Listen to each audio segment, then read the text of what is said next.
I'm a new player looking for help. Let's go to the walkthrough. Zombies have a 2% chance of dropping the Shackle, one of the earliest available accessories. It'll provide you with +1 defense point, which may not seem valuable, but it is necessary for the beginning of the game. Alright folks, you heard it here, the Shackle is necessary for the beginning of the game. S-tier accessory, you are not going to get through the early game without it. Featherfall and gravitation potions spawn in the cavern layer, not underground. Traps also spawn in the underground layer, and bones don't come from skeletons. Once you have increased your maximum life by 40 or more and have some speed enhancements like boots, it may be a good idea to clear out an area in the underground near your base/spawn point and learn about strategies against the Torch God. Okay, to start with, negative torch luck is not a thing anymore. Secondly, I guess it's a marginally beneficial thing, but who is stopping what they're doing to do Torch God at 140 max HP? Bone arrow. Why are we talking about bone arrows? They're like the worst arrow in the game. I mean, sure, the skeleton merchant does sell them, but they suck. Why are we bringing them up? Okay, useful items the traveling merchant sells. Pad Thai and pho?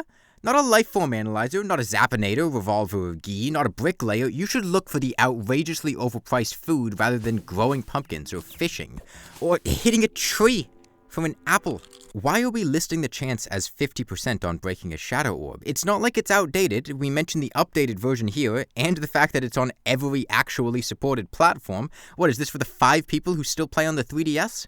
20 creepers, not 30. It doesn't have 30 creepers. Ever. Even in For the Worthy, it's 40. You might as well say 20 to 3 million creepers. It's just as accurate as 20 to 30.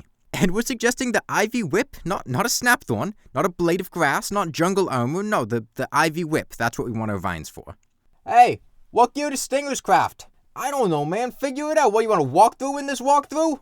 The Underground Desert is on here twice, with 2 completely different recommendations. Be sure to get yourself above 300 HP and be past Skeletron to have Necro Armor, so you can come to the Underground Desert to get the second best Gem Staff, an armor that's a downgrade from what you're using now, and a Bast statue for those early boss fights after Skeletron. Recommended buffs for Skeletron. Life Force Potion. Recommended weapons. If you're melee, good fucking luck, and rangers, please throw your arrows by hand. Mages, just use the Vilethorn. I mean, it's got piercing, right? That's what's important, not the fact that it's gonna do like 5 damage per hit. I love how much these wiki pages completely contradict themselves due to updates. Summoner's only choice is B armor, so you have to use it, except actually you can use Obsidian armor, and it's just better, but only if you're playing on any version of the game that's been updated in the past decade.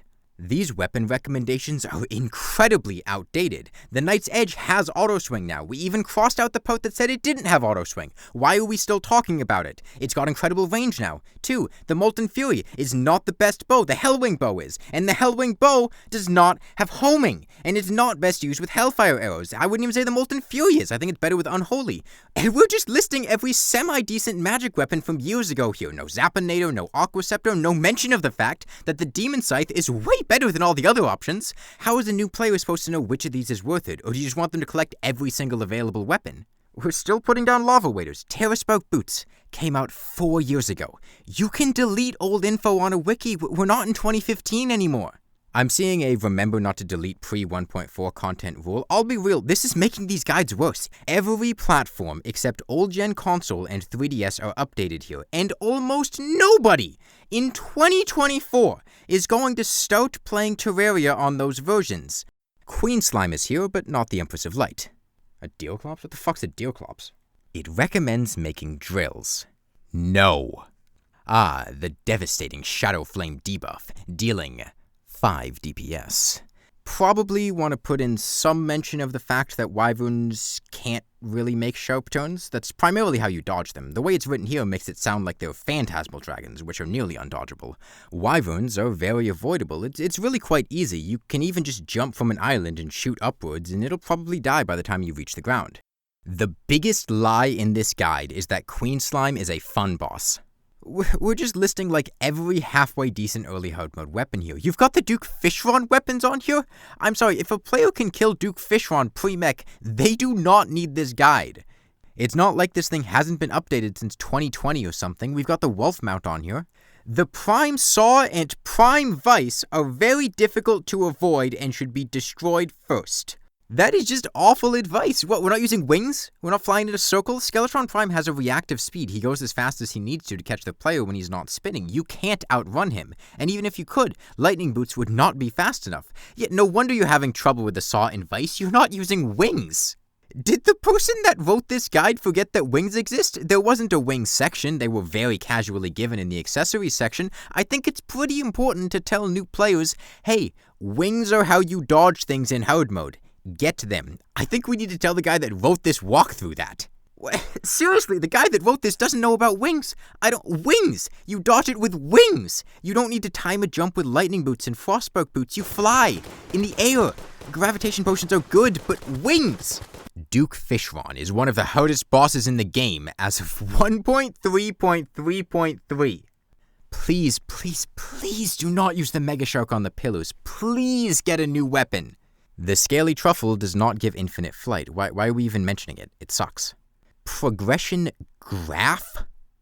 Who thought this was a good way to format progression? This isn't progression. It's a loosely connected visualization that just has info thrown on it. Do you do Queen Bee before Skeletron? It looks like no, but she's a pre-Skeletron boss. King Slime is further down visually than almost all the other bosses. We're using bold for important steps, which is extremely difficult to see. This is impossible to make sense of unless you already know the info. Why is the Ivy Whip shown explicitly? It's the only item shown on the entire guide! It doesn't even have internal consistency. It looks like things flow vertically in hard mode. Duke Fishron is listed alongside the mech bosses. Shroomite is below Plantera. But why is the solar eclipse after Plantera? If we're putting things where they should first become available, it should be post-mech. If we're putting them when you should do them, the Empress Fishron of the Moon should be post-Golem. Why does this page exist? I don't understand who this helps. This confused me, let alone a new player. By the way, this is a good time to point out the Old Ones army has never been on any of these guides. Class setups. I'm playing a class. I want to know what weapons to use, what not to use, and what items to get. Okay, we're recommending 11 swords, 5 different boomerangs, 9 magic weapons, 4 minions. It seems like we're just going, here is a list of all the semi-decent items you could get. But I feel like it would make more sense to go, here are a few good items you should get. Why are we recommending the Muramasa or Volcano against the wall instead of a Knight's Edge? Really, all of these should just be gone, and it should just be the Knight's Edge, maybe the Dark Lance. It's so much better than all of them. Why would you ever recommend using the Bee's Knees or Molten Fury over the Hellwing Bow? Why use Fossil Armor? Pick something good and tell the player to use it. Don't just list every halfway usable option. That's pointless. It's getting worse. 18 mage weapon recommendations, including the Fishron weapons and the Medusa Head, which sucks, is awful. Don't ever use the Medusa Head. It's like the worst magic weapon in hard mode. We're back to the Scaly Truffle. Why are we recommending the Scaly Truffle? Please. We're listing Fishron weapons. Why not the Fishron mount? We don't even have consistency. Did you think the Scaly Truffle was the Shrimpy Truffle? Because it's not. It sucks. I wonder which of the powerful Old Ones army armors I can use for a hybrid summoner armor set. Squire's Great Helm. So, our recommended bows are the shot bow, storm bow, and pulse bow, which either shoot multiple arrows or override arrow type. Let's recommend Hellfire arrows, which have serious iframe issues with multi-shot bows. Why are we still recommending the Squire Helm post Moonlord? It's not good! Guide obtaining a Terra Prisma. Oh, this is gonna be good. For nocturnal bosses, starting the battle just after the sun sets will provide the maximum amount of time to defeat the boss. Why are you recommending the tactical shotgun? It's so bad. It's so bad. It gets destroyed by defense, and the Empress has like the second highest defense of any boss. Why are we comparing the snowman cannon to the piranha gun? The piranha gun isn't even a recommended weapon. Who cares if it's better than the piranha gun? Like, yes, the snowman cannon is good, but not because it's better than the piranha gun. Oh, that's it. There's no sections of showing how to dodge or tips on how to move or anything that a player would actually want to know. I guess we figured out that the snowman cannon is better than the piranha gun. That's something.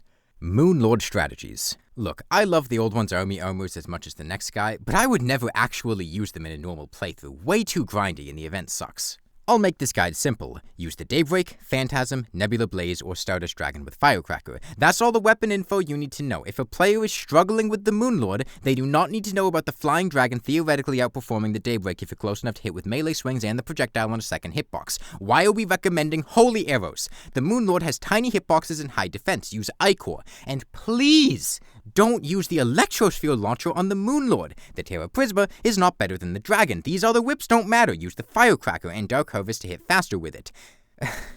Wall of Flesh. No, it isn't. Please, Beanades are not that good. Why Sun Fury?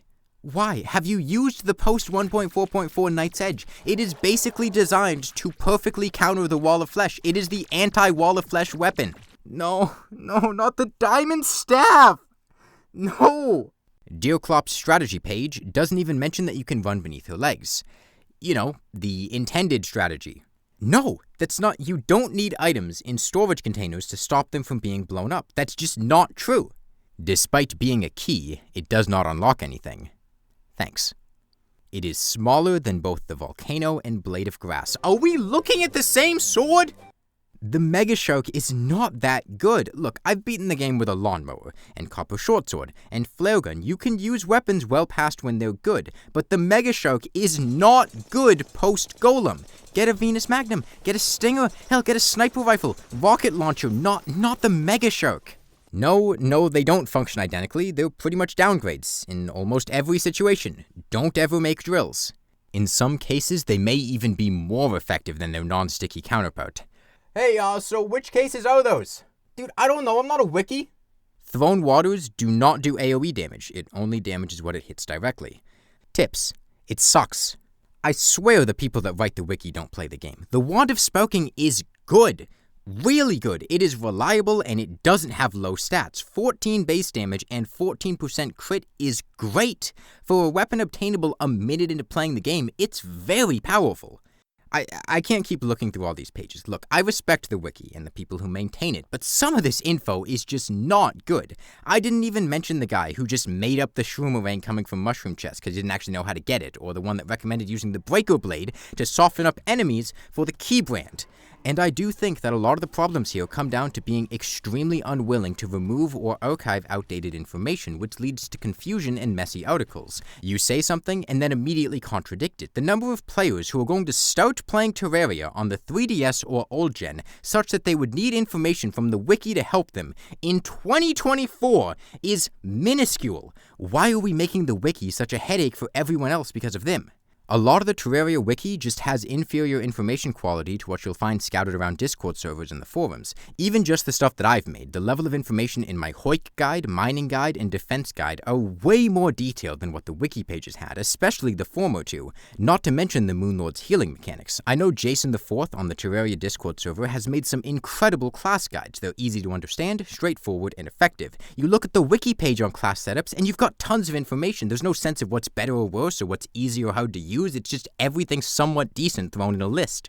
But a lot of the wiki also has great, heavily detailed information. It's a mixed bag, and it'd be quite nice to see it improve. Some of the guides are great. The Getting Started page has some very helpful tips.